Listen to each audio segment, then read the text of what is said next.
Popular Enho could be back as early as January, according to an interview to follow up last week's progress report. He can now be seen fighting practice bouts against his lowest-ranked stable colleagues, 18 on Monday alone, and diving in with the head, his cervical spine and spinal cord fears seemingly allayed. "It's not even hurting anymore, and I've been back fighting bouts for a week," he said of what the Sumo press dubs a miracle recovery. He's now added that his neck-down problems began on day 3 in May. He thus fought with little neck-down feeling for an entire week. He's also disclosed that he forewent the neck operation his first doctor said was a must, instead hunting around for a second opinion and alternative way back. Barely able to hold chopsticks even 7 months ago, he's now visualizing, in his words, not just a comeback, but an Enho who's yet stronger than before. "Jeesh," wrote one-time rival Yutakayama on Twitter the following day. "What resolve he has shown. It's a resolve I never had, and part of me still regrets that now. I just want him to have no regrets. Till the last, my friend, keep dumbfounding all those around you. I'll be right behind you for sure." That notably emotional post was given greater context within the next 2 hours. "I'm sorry it's all so sudden," the ex-Yutaka tweeted next, "but I'm closing down my gym venture. I've still not achieved my objectives with this, so it's quite a wrench to pull out now. In fact, I'm full of regret." He becomes the latest ex-wrestler to find that fortunes can change very quickly once you suddenly leave the fold. His gym closing down after just 6 months. He was invited on this channel twice to promote that very gym. He refused to respond to either invite.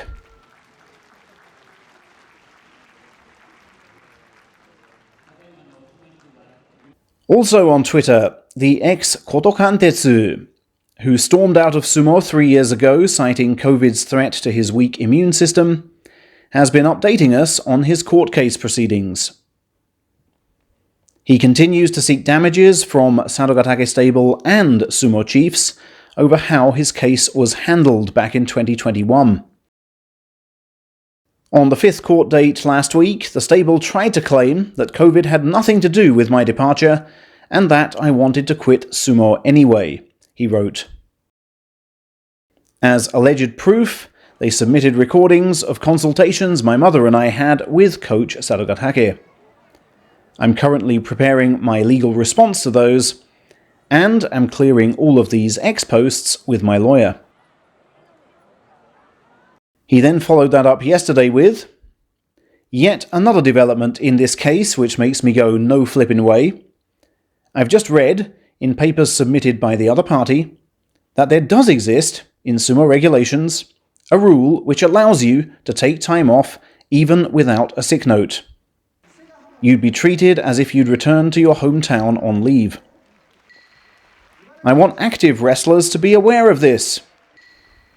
This means I could have missed that January 2021 tournament due to COVID fears, and didn't need to be forced out."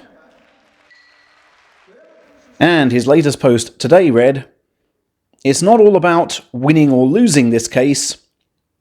I'm here in this courtroom because I wanted the chance to sit down with Coach Sarugatake and discuss what was good about the stable that should be kept, and what was bad about the stable that should be axed. I want the Sumo world as a whole to be a better place. I am both angry and sad that during the course of this case, documents have revealed to me things I didn't know, things that were covered up, and even blatant untruths. Now, in the interest of balance, I, Chris Sumo, have to point out that Kotokantetsu must still explain why, If he feared COVID so much, was he more enthused about taking a job at Takatoriki's restaurant, which involved dealing with unmasked customers, than about fighting in front of silent masked ones?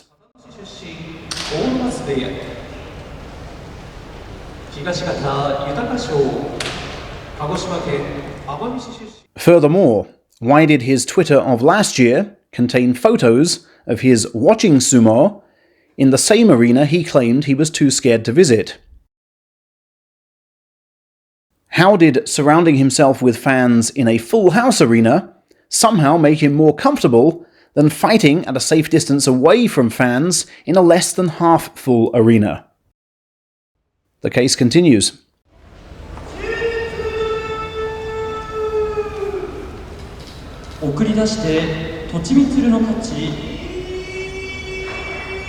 Finally, ahead of his long-awaited Sanyaku level debut, Ura has given an exclusive interview to Sumo's leading female journalist, Saki Iizuka.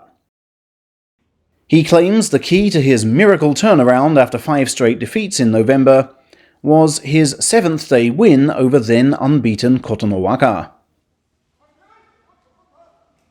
"It's really rare that a guy I never beat in training I then go on and beat in the tournament," he said. "But I suppose it's great if I'm saving up my best for the tournament itself."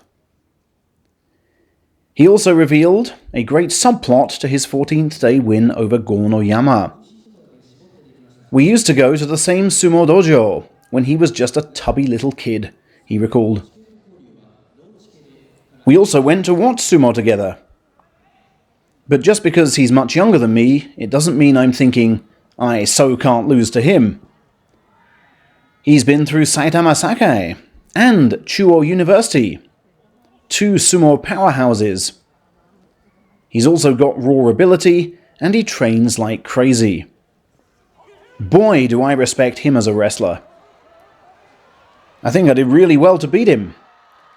But I was especially up for that bout we fought, as it was all about keeping that winning score dream alive."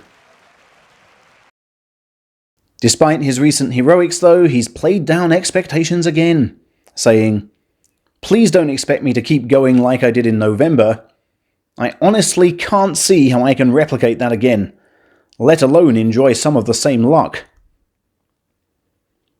And that interview was done online as papers and magazines seem to be cutting back on end-of-year expenses. Nobody seems to be covering the tour, perhaps as Teruno Fuji is not there. I will try to change that situation for you in the days ahead.